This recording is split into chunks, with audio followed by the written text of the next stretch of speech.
इन्फ्लोस मिलेंगे प्रॉफिट से, इन्फ्लोस मिलेंगे प्रॉफिट से। आप बोलोगे कि यार इन्फ्लोस मिलेंगे सेल्स से तो मिलेंगे, लेकिन सेल्स करने के लिए जो कॉस्ट्स होते हैं ना वो तो काटने पड़ेंगे ना हमें। अब ऐसा नहीं कि हम सेल्स कर लेंगे और हमारे पास चीजें नहीं है। अब चीजों को या तो मैन्युफैक्चर करनी है या फिर खरीदनी है।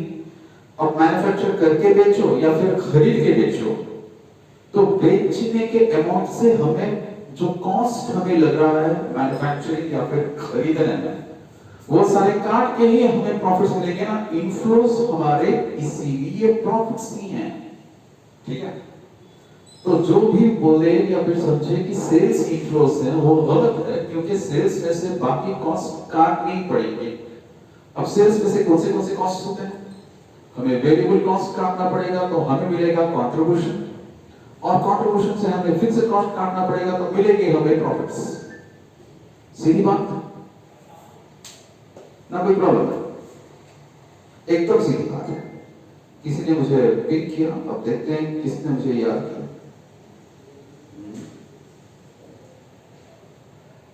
चलिए, कोई प्रॉब्लम नहीं, ये मैंने टॉप को ले लो, बेहतर होगा। चलिए, simple, sales minus variable cost, contribution minus fixed cost and profits.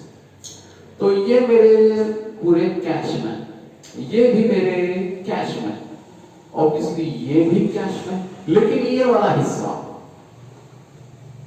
सारे कैश में ना हो सके। अब जैसे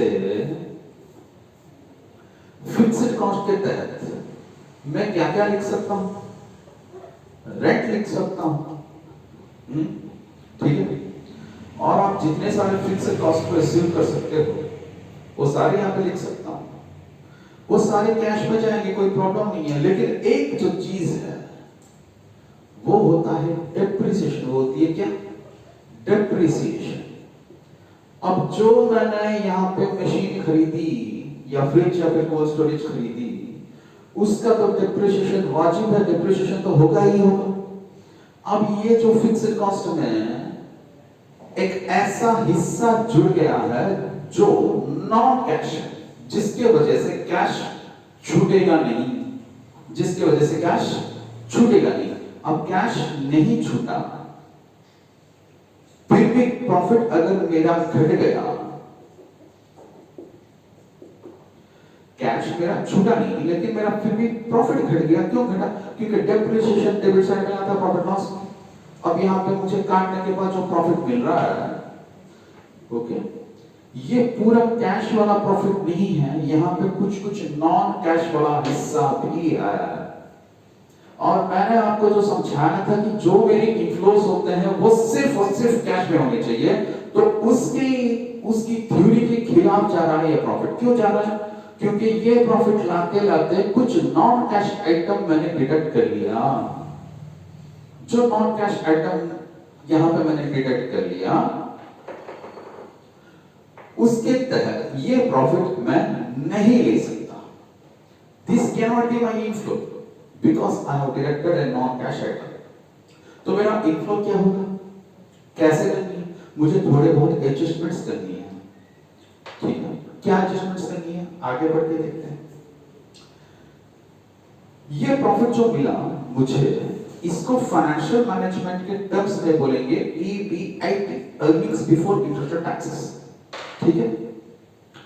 अब इस EBIT से मुझे इंटरेस्ट काटनी है, मुझे मिलेगा पैट या PBT। ऑब्वियसली PBT पैट और टैक्स काटने के बाद आता है, और इसमें से मुझे टैक्स काट के मिलेगा PAT। अब इसके आगे मैं नहीं जाऊंगा क्योंकि मैं कंपनी की बात नहीं कर रहा हूं, मैं सिर्फ इंडिविजुअल की बात कर रहा हूं। कंपनी की बात करता तो कुछ प्रेफरेंस डिविडेंड काटता, इक्विटी शेयर्स वगैरह वगैरह मैं करता, लेकिन यहाँ पे कंपनी की बात नहीं है, सिर्फ इंडिविजुअल की बात है। अगर इंडिविजुअल की बात है तो यहीं पे वो आके समा जाएगा, खत्म हो जाएगा। तो आप मुझे बोलिए कि मेरा जो इनफ्लो है वो क्या है? सेल्स ना, ये प्रॉफिट EBIT ना, क्योंकि ये है ये वाला है क्या? ये भी ना, क्योंकि ये आया डिप्रिसिएशन काटने के बाद, जो ईबीआईटी काटने के बाद, इंटरेस्ट काटने के बाद टैक्स, तो इसमें भी कहीं ना कहीं ये डिप्रिसिएशन वाला इफेक्ट है यहाँ पर। तो ईबीआईटी नहीं है, पीबीटी नहीं है, पीएटी नहीं है, तो क्या है? मुझे यहां पे I have to add back the non-cash item to find the real inflow, that is CFAT, stands for cash flow after tax. क्या? Cash flow after tax. आप मुझे बताओ कि सर यहाँ पे आप डेप्रिसिएशन ऐड बैक करने के लिए क्यों नहीं सोचे? यहाँ पे हम अगर डेप्रिसिएशन ऐड बैक करते तो भी हो जाता ना? ना ना ना ना, ऐसा नहीं है, क्योंकि हमें टैक्स देनी ही है। अब टैक्स बिना देके तो हम अपने आप को बचा नहीं पाएंगे। अब टैक्स हमें देनी है, तो जो इनफ्लोस की बात मैं कर रहा था वो आफ्टर टैक्स ही होना पड़ेगा। Those inflows have to be after tax, ठीक है? वो न सिर्फ कैश में होना पड़ेगा बल्कि आफ्टर टैक्स भी होना पड़ेगा। तो all the inflows will have to be not only cash but also after tax. तो इसीलिए चूंकि कैश इनफ्लोस होने चाहिए और वो कैश इनफ्लोस आफ्टर टैक्स होने चाहिए, इसलिए हमें इनफ्लोस ढूंढनी है, तो उसका टर्म है क्या? कैश फ्लो आफ्टर टैक्स, ठीक है? राइट? हाँ, अब कुछ समझ आया? Very good. अब ये जो ईबीआईटी में अगर डेप्रिसिएशन ऐड बैक कर लूं तो टैक्स ज्यादा हो जाएगा, क्योंकि ये इसकी मात्रा ज्यादा हो जाएगी तो इसकी भी मात्रा ज्यादा हो जाएगी, टैक्स भी ज्यादा होगा, वो खिलाफ इनकम टैक्स का। इनकम टैक्स होता है आप डेप्रिसिएशन काटने के बाद जो प्रॉफिट आता है उस पे आप टैक्स निकालो, ठीक है? बिना डेप्रिसिएशन काट के आप टैक्स नहीं निकाल सकते, that is against the rules of income tax, ठीक है? राइट? अब इंटरेस्ट की मैं बात करूं तो ये इंटरेस्ट हमेशा जीरो होता है। हाँ, ये इंटरेस्ट हमेशा जीरो होता है। वो जीरो इसलिए होता है कि हम इंटरेस्ट तभी देते हैं जब हम लोन लाते हैं। अगर हम लोन नहीं लाए तो इंटरेस्ट की नौबत ही नहीं है। मैंने लोन नहीं लाया, जो पैसा मैंने लगाया वो मेरा अपना पैसा था, it was my money, I invested from out of my money, there was no chance of any loan. Loan की बात भी नहीं है यहाँ पे। अब चूंकि लोन की बात नहीं है तो यहाँ पे जो इंटरेस्ट है वो भी नहीं आएगा। So only when I borrow something, then only there will be a case of interest, otherwise not. तो चूंकि मैंने अपना पैसा लगाया, लोन नहीं है तो इंटरेस्ट नहीं है, इंटरेस्ट नहीं है तो जीरो है, तो EBIT will be equal to PBT। वही ये EBIT लिखो, PBT लिखो, एक ही बात है। तो EBIT PBT एक ही है यहाँ पे। टैक्स जरूर दूंगा, वो भी कैश में दूंगा, इसलिए हमें क्या करना पड़ेगा? We have to find this route, ठीक है? पैट आ गया हमारे पास, इंटरेस्ट तो कभी होता नहीं है, तो हम सेल्स में से वेरिएबल कॉस्ट, उसमें से फिक्स्ड कॉस्ट, उसमें से इंटरेस्ट नहीं काटेंगे, इंटरेस्ट तो कुछ होता नहीं है। टैक्स काटेंगे, टैक्स काटने के बाद हमें जो देता है पीएटी में हमें क्या ऐड करनी है? We have to add back depreciation because it is a non cash item, और हमें मिल जाएगा CFAT. These CFATs are the real inflows. जो मैंने वहां पे लिखा था पिछले क्लास में 40, 45, 50, 55, 60, वो सारे सीएफएटी एज्यूम करके लिखा है, ठीक है? बढ़ते हैं आगे। तो सीएफएटी का जो कॉन्सेप्ट है वो मैंने यहां पे लिखा। कॉन्सेप्ट नहीं है, फॉर्मूला है, कोई बात नहीं, ये फुल फॉर्म है, कैश फ्लो आफ्टर टैक्स। और आपके प्रॉफिट्स कहां आपको मिलते हैं उस पे डिपेंडेंट है आप सीएफएटी कैसे लाओगे, ठीक है? बढ़ते हैं आगे। अगर आपको प्रॉफिट्स EBDBT मतलब earnings before depreciation before tax मिला, आपको प्रॉफिट्स अगर earnings before depreciation before tax मिला, ठीक, तो आपको क्या करनी है? जैसे मैंने यहाँ पे डेप्रिसिएशन काटा वैसे डेप्रिसिएशन काटनी है, उसके बाद सीधा आके मैंने टैक्स काटा, क्योंकि इंटरेस्ट नहीं है, टैक्स काटा, टैक्स काटनी है। अब चूंकि मैंने लास्ट में डेप्रिसिएशन ऐड किया, डेप्रिसिएशन ऐड करनी है आपको। So whenever you are getting EBDBT, you have to deduct depreciation, deduct tax and add back depreciation.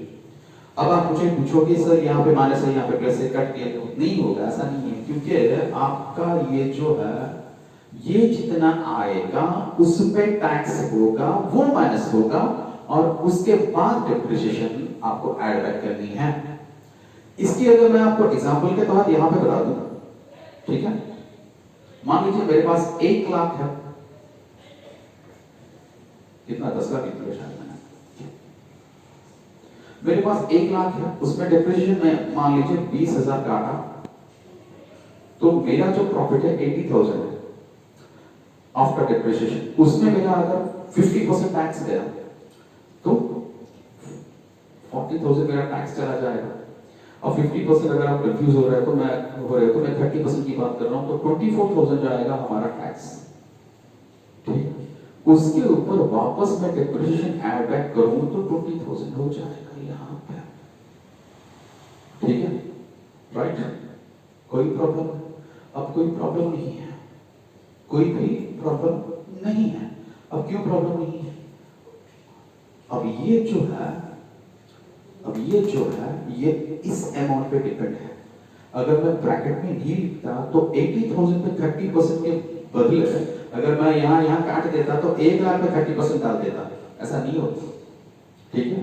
इतने अमाउंट में चूंकि टैक्स जाता है तो ये ब्रैकेट में लिखनी है, उसी तरह से आपको करनी है, चूंकि आपको पहले से पता होता है ये सारी चीजें, इसलिए मैंने यहाँ पे ब्रैकेट नहीं लिखा। सो चिल, ठीक है, don't ever worry about these things. तो आपको सिर्फ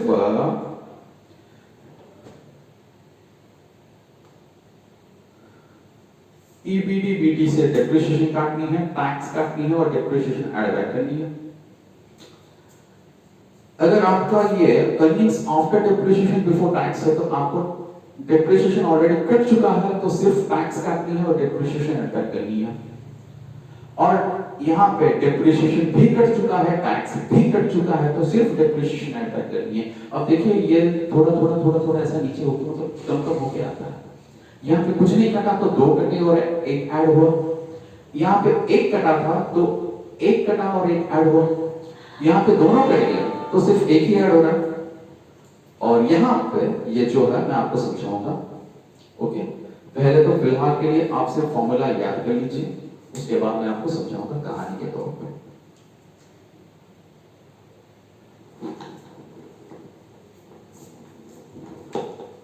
సార్ నమస్తే సార్, చెప్పండి సార్, బాగున్నారా?